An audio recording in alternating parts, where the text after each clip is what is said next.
নমস্কার বন্ধুরা, কেমন আছেন সবাই? আমি বন্যা অ্যানাদার একটা নিউ ব্লগ নিয়ে আবার চলে এলাম। তো সকাল সকাল আমরা বেরিয়ে পড়েছি। কোথায় বেরিয়ে পড়েছি আশা করি বুঝতে। চলো, অনেক ভোর ভোর বেরোতে হয়েছে আমাদেরকে।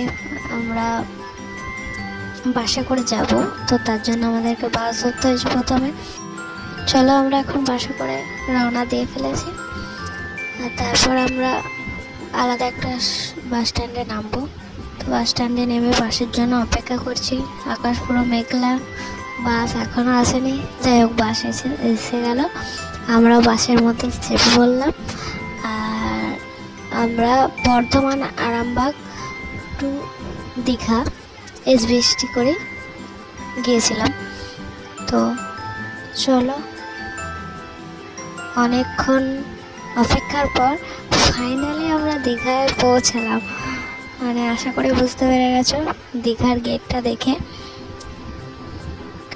মোটামুটি 6 ঘন্টা আমরা বাসের মধ্যে বসে আছি, খুব বোরিং লাগছিল। যাই হোক, একটু দেখেও মনটা ভালো লাগলো যে ফাইনালি আমরা এলাম, পৌঁছালাম। তো মোটামুটি দীঘা ঢুকতে আমাদের 2টো বেজে গিয়েছিল। তারপরে আমরা হোটেলে যাচ্ছিলাম। তো হোটেলে চলে এসেছি, ফ্রেশ হয়ে একটু খাওয়া দাওয়া করে নেবো। তখন প্রায় 3টে বাজছিল। তো আমরা সিম্পলের ওপরেই খাওয়া দাওয়া করেছিলাম। ভাত, সবজি, মাছ, টুকিটাকি এগুলোই খেয়েছিলাম, কেন কি এতটা জার্নি করার পরে আর কিছু খেতে মন যাচ্ছিল না।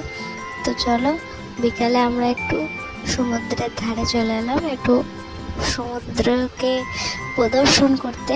মানে আমার তো ফার্স্ট টাইম আমি সমুদ্রের ধারে আসছি।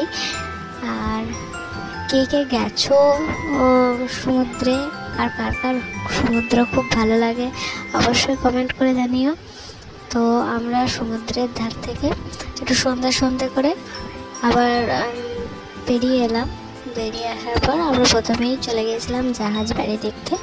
তো জাহাজ বাড়িটা দেখতে পাচ্ছি পুরো জাহাজের আদলেই তৈরি করা, খুব সুন্দর ডেকোরেশন করা ছিল। আর লাইটের কাজ অনেক ছিল।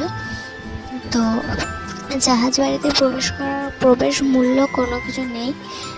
তবে আপনারা যদি 7D শো দেখতে চান তাহলে হয়তো তার চার্জ আলাদা আছে। চলো, তারপরে জাহাজ বাড়ি থেকে একটু ঘুরে আমরা ঢেউসাগর পার্কে চলে এলাম। আর আমার তো দীঘার সব থেকে ভালো লেগেছে ঢেউসাগর পার্ক। মানে এত সুন্দর। আর অবশ্যই আপনারা গেলে এই সন্ধ্যের দিকটাতেই যাওয়ার চেষ্টা করবেন, কেন কি ওখানে লাইটের কাজটা, যে মানে ঢেউসাগর পার্কের সৌন্দর্যতা হলো লাইটে।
শুধু ঘুরে দেখেছিলাম, কেন কি সেই সময়টার মধ্যে এই দুটো জায়গায় কাছে ছিল, আর এই দুটো জায়গায় ঘুরে নিয়েছিলাম। খুব সুন্দর ডেকোরেশন করা, দেখেছেন বাচ্চাদের কত সুন্দর সুন্দর toy toy car, toy bike, কত কত নানা রকমের জিনিস। আর সেলফি জোনের তো শেষ নেই, এত সেলফি জোন আছে যে বলে বোঝানো যাবে না। আর লোক দেখুন 8টার সময় তো কত কত মানুষের ভিড়। তো দীঘা গেলে ঢেউসাগর পার্কটা একদম ভুলবেন না। আমি তো রেকমেন্ড করবো ঢেউসাগর পার্কটাকেই ঘোরা। খুব সুন্দর জায়গা, খুব সুন্দর, যার মধ্যে অনেক খরগোশ, পাখি, ময়ূর, অনেক কিছু রাখা আছে।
শীতল হাওয়া খেয়ে আছে।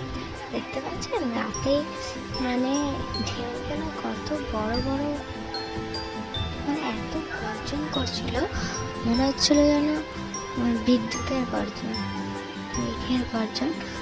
তো খুব ভালো লাগছিল।